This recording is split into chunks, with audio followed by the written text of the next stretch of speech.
RTL Matin, Vincent Parisot. Il est quasiment 8h moins 10. Et donc ce matin sur RTL, Jean-Michel Apathy, vous êtes avec le secrétaire général de l'UMP. Bonjour Jean-François Copé. Bonjour. Jean-Louis Borloo l'a annoncé hier soir sur France 2. Lui-même, les membres du parti radical qu'il préside vont quitter l'UMP que vous dirigez. Comment réagissez-vous, Jean-François Copé ? Naturellement, je le regrette. Je ne vais pas vous dire le contraire. J'ai vraiment beaucoup œuvré. Parlé très souvent avec Jean-Louis Borloo pour le convaincre que l'UMP est une famille, qu'elle a une histoire, et une histoire faite de combats, mais aussi de moments très heureux au service de la France, et que cette famille, elle a besoin que tout le monde soit rassemblé. Moi, vous savez, j'ai fait, comme beaucoup d'autres, le choix de l'unité, du rassemblement, même s'il nous arrive parfois de nous dire des choses franchement, on le fait à l'intérieur de la maison. C'est un diviseur, Jean-Louis Borloo ? Écoutez, moi, vous me ferez pas dire de mal de lui. Voilà, je vous le dis très simplement. Il se trouve qu'à titre personnel, ça se sait, je l'ai souvent dit, j'ai beaucoup d'estime pour lui. Ça a été un grand ministre, notamment un grand ministre de la ville. Je peux en témoigner en tant que maire de Meaux. Nous avons fait beaucoup de très grandes choses ensemble. Je vous dis simplement que moi, je fais pas le même choix que lui. Est-ce que c'est devenu maintenant le départ de Jean-Louis Borloo, sa volonté, il l'a presque dit, de se présenter à l'élection présidentielle, en tout cas d'avoir un candidat de sa mouvance lors du premier tour de l'élection présidentielle? Est-ce que c'est devenu un problème pour l'UMP ?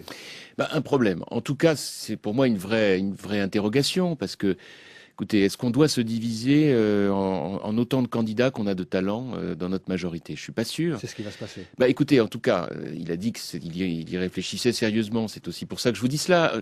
Et c'est vrai pour les présidentielles, mais c'est vrai pour les autres élections, pour les sénatoriales qui arrivent, pour les législatives. Est-ce que dans chaque circonscription, nos députés vont se subdiviser, avoir donc des gens les uns contre les autres? Pour les électeurs, c'est incompréhensible. Et puis en même temps, écoutez, moi je connais bien l'histoire de la droite française depuis ces 20 ou 30 dernières années.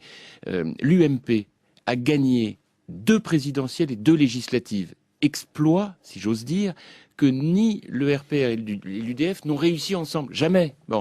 Et pourquoi ? Tout simplement parce que les Français, ils veulent des gens qui soient rassemblés. Mais vous devez prendre en compte maintenant cette candidature à l'élection présidentielle. Je dois prendre en compte. Mais tout le monde doit la prendre en compte. Oui, mais enfin, en même temps... Notamment, comme secrétaire général de l'UMP. Mais vous avez raison. Mais quand je dis tout le monde, c'est bien à la fois ceux qui restent, mais aussi ceux qui partent. Est-ce que Madame Taubira à gauche ou Monsieur Chevènement ont laissé une marque considérable lorsqu'ils ont été candidats à la présidence de la République et qu'ils ont peut-être contribué à la défaite de Jospin? Pourquoi je vous dis ça? C'est parce que moi, je suis très respectueux des parcours personnels, très attentif à la psychologie de celles et ceux qui s'engagent pour notre pays, parce que c'est aussi ma conception de l'engagement. Voilà, je me permets de vous dire ça. Après tout, on a le droit aussi de se dire des choses plus personnelles dans des rencontres comme les nôtres.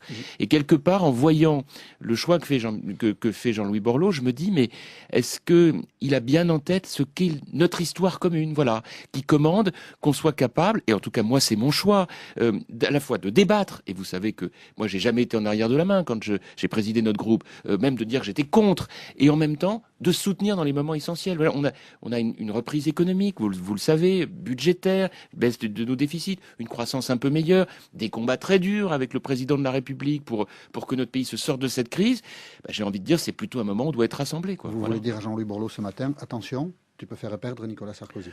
Je lui dis en tout cas que la route est encore longue d'ici 2012 et que moi je souhaiterais tous les jours parler avec lui et avec l'ensemble de nos amis radicaux et puis ceux des centristes de l'UMP qui, je le sais, sont plutôt heureusement d'ailleurs dans le souci de rester dans la famille UMP. Voilà. Avez-vous compris la motivation de Jean-Louis Borloo telle qu'il a exposé hier soir pour quitter l'UMP? Pas très bien, non. Pas très bien parce Virage que... à droite de l'UMP. Oui, mais ça, moi, je peux pas suivre ça. Oui, l'aile sociale, l'aile humaniste de la majorité, oui, mais... sous-entendu, on n'a pas fait assez de social, on n'est pas assez humaniste. Oui, je comprends, mais enfin, moi, je peux pas le suivre là-dessus parce que on n'est pas dans un concours pour savoir celui qui est plus ou moins humaniste, plus ou moins social. On bâtit notre projet ensemble depuis 2007 et même depuis 2002. Nous avons dans le domaine social Portugal fait des avancées absolument considérables.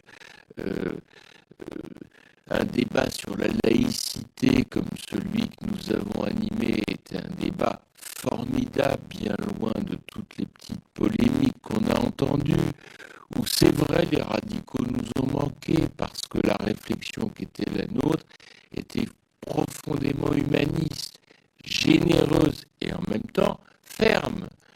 Vous savez, si on prend les 26 propositions qui sont sorties de la convention de l'UMP d'avant-hier, je suis persuadé, je vous le dis là très calmement, que Jean-Louis Borloo pourrait signer chacune de ces 26 propositions. Le point de clivage, ça a l'air d'être l'immigration et le discours récent de l'UMP ou du ministre de l'Intérieur sur l'immigration. Jean-Louis Borloo dit hier, il y a ceux qui ont peur de l'autre et ceux qui, donc nous, dit-il, pensent à l'extraordinaire richesse de l'autre.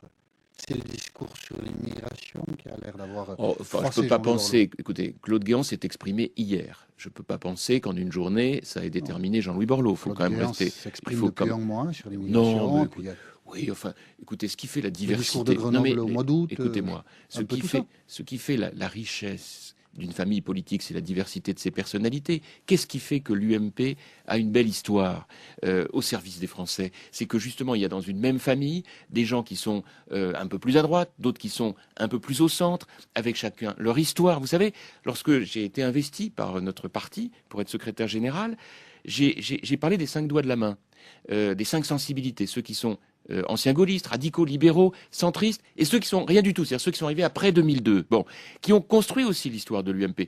Je crois que c'est ça qui fait nos sensibilités. Quel est le pays où la droite et le centre-droit marchent bien quand ils sont en coalition? Il n'y en a pas beaucoup. Vous concevez que le discours sur l'immigration a l'air, à tort ou à raison, j'en sais rien, mais d'avoir heurté Jean-Louis Borloo depuis quelques semaines? Écoutez, vous en convenez ou pas?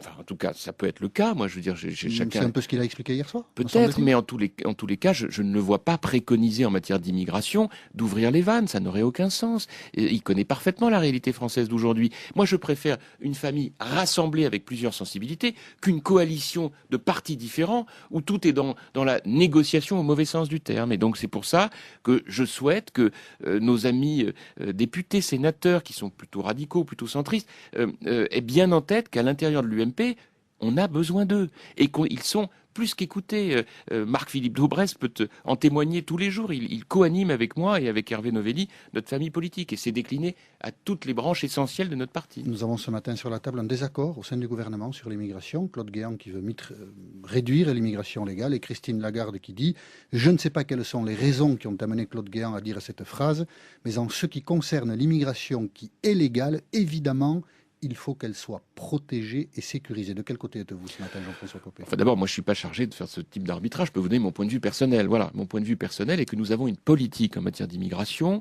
qui, depuis que Nicolas Sarkozy est en charge, qu'il ait été au ministère de l'Intérieur ou ensuite président de la République, a été constante et a été la meilleure manière de tenir clairement une politique cohérente. Premièrement, lutte totale contre l'immigration clandestine. Deuxièmement, immigration, ce qu'on appelle l'immigration choisie. Bon, alors après, faut-il la réduire? Moi, je suis incapable de vous répondre à cette question. Je pense qu'elle doit être avec comme premier critère un critère économique, c'est-à-dire de dire qu'il y a des métiers, des secteurs dans lesquels nous n'avons pas suffisamment été capables